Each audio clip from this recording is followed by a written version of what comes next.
Dans les circonstances qui sont les miennes, je vais bien, je vais très bien. Voilà. Plutôt bien. 10 ans après, plutôt bien. 10 ans après, je vais bien, je crois. En tout cas, j'allais dire, je suis stable. Je suis plus combatif. Après, c'est évidemment pas simple.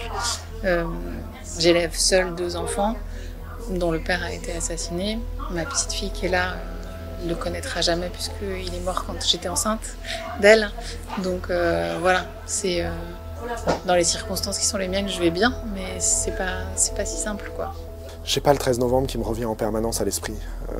Et j'ai clôturé une bonne partie des questions que j'avais, soit parce que j'ai trouvé une réponse, soit parce que j'ai renoncé à en avoir une. Et donc, 10 ans après, c'est un peu la première fois que je me sens libre vis-à-vis du 13 novembre. Ça a mis beaucoup de temps, mais ça fonctionne enfin. La vie n'est pas facile tous les jours. Le côté professionnel, c'est compliqué. De se réinsérer dans cette société, dans cette vie, avec un handicap, avec notre histoire. C'est très difficile, sur un plan psychologique, mais aussi sur un plan somatique. J'ai toujours très mal dormi depuis cette date. Et je dors toujours très mal et je suis obligé de m'appuyer de cachets, m'entourer de médecins. Les médecins m'ont jamais lâché pour essayer d'aller mieux, y compris en famille. C'est pas très facile tous les jours.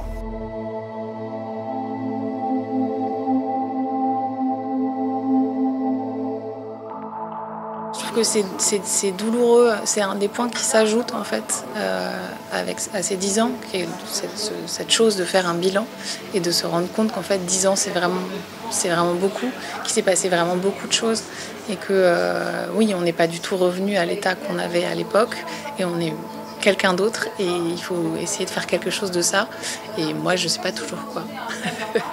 Moi j'ai été en couple quand j'ai été à l'hôpital. Ce qui peut paraître un peu paradoxal, mais vous avez rencontré quelqu'un? J'ai rencontré quelqu'un après les attentats et je me suis mis en couple en étant à l'hôpital. Ça a duré 3 ans et demi, ça m'a beaucoup aidé à me relever, etc. Et puis c'était quelqu'un que je connaissais d'avant. Mais depuis, ouais, c'est compliqué d'avoir confiance en son corps, en soi, aussi bien pour le travail que pour trouver quelqu'un dans sa vie. Vous savez, on se rapproche chaque fois de cette échéance et elle est toujours très, très compliquée, très pénible, parce qu'elle nous hante tout le temps. Dans les choses que je me répète vraiment constamment depuis 10 ans, c'est que j'ai de la chance de ne pas être mort. Ça peut paraître bête, mais il y a 2 choses là-dedans. Il y a la notion d'être vivant, et se rappeler qu'on est vivant, et essayer de faire des choses qui ont du sens. Et la deuxième, c'est qu'il y a beaucoup de chance là-dedans et qu'on ne peut pas tout maîtriser. Et que donc la vie est forcément il faut accepter sa part de hasard. En fait, on a une histoire extraordinaire dans un quotidien tout à fait banal. Et c'est pas toujours évident de gérer ces 2 choses-là parce que on n'a pas la vie de tout le monde et en même temps on a la vie de tout le monde. Et on est sur un petit à côté qui est parfois pas très confortable. Et c'est pour ça que c'est assez chouette de retrouver les copains un peu à côté comme nous parce que voilà, c'est l'endroit où on est tranquille, quoi.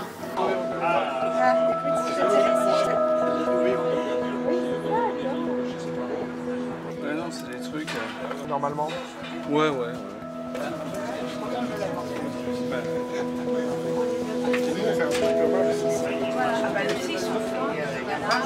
Je n'ai pas su voir, en fait, les efforts qu'il déployait pour être avec nous et dans la vie. C'est ce l'empoison qui l'a tué et qui est né le soir du 13. Et c'est la déchirure existentielle de ce soir-là ne s'est jamais refermée et elle s'est rouverte pour redevenir une fois trop invivable. On était plus de 300 à ses obsèques. Et j'avais besoin d'eux et je crois qu'ils avaient besoin aussi de nous. Et parce que la communauté du 13 faisait aussi partie de sa famille. Oui, c'est ça.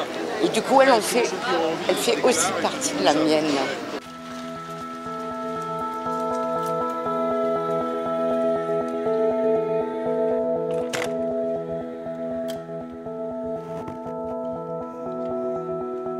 Entraînement, je vais faire ce que je fais à chaque fois.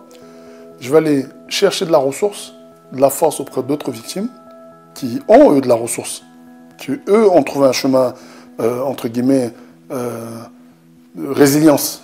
Mais en réalité, cette résilience, elle est déguisée. La colère, elle est toujours là, parce que c'est quelque chose qu'on a du mal à oublier.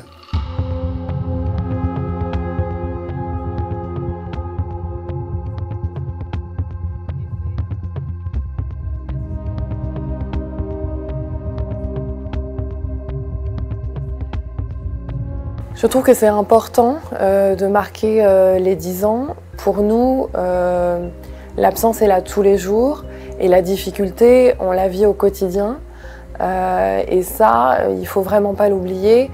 C'est vraiment important de se dire que ça reste difficile pour les familles de poursuivre et d'essayer de tourner la page comme on nous demande de le faire.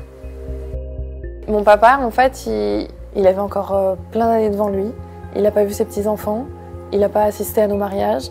Et pour tout ça, je ferai en sorte qu'il ne soit pas l'oublié des attentats du 13 novembre.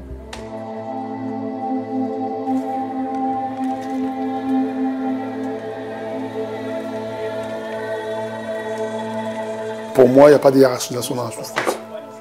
On est tous victimes. Ce n'est pas les victimes du Bataclan, c'est les victimes du 13 novembre. Si on appelait ça V13, parce que c'est les victimes du 13 novembre. Et le ressenti que nous avons eu, c'est ce ressenti d'être laissé en seconde zone. Sauf que quand on leur demande aussi au Saint-Denis, mais ce qu'ils proposent, évidemment que cet événement est resté. Pour les rescapés et les parents endeuillés de Saint-Denis et des terrasses, c'est la double peine. Non seulement ils ont subi ce qu'ils ont subi, mais en plus, ils ont parfaitement conscience qu'on les a oubliés. Et ça, ça a des conséquences pathologiques. C'est-à-dire qu'il est évident qu'on guérit moins bien de troubles les plus divers. Hein. Le plus important étant évidemment le trouble de stress post-traumatique, mais la dépression, enfin bon, toutes les pathologies de ce type. Et c'est pour ça que les associations de victimes, et nous, comme scientifiques, on dit toujours arrêtez de parler des attentats comme étant les attentats du Bataclan. Évidemment, c'était l'horreur, le Bataclan, mais il y a aussi les terrasses, il y a aussi le Stade de France.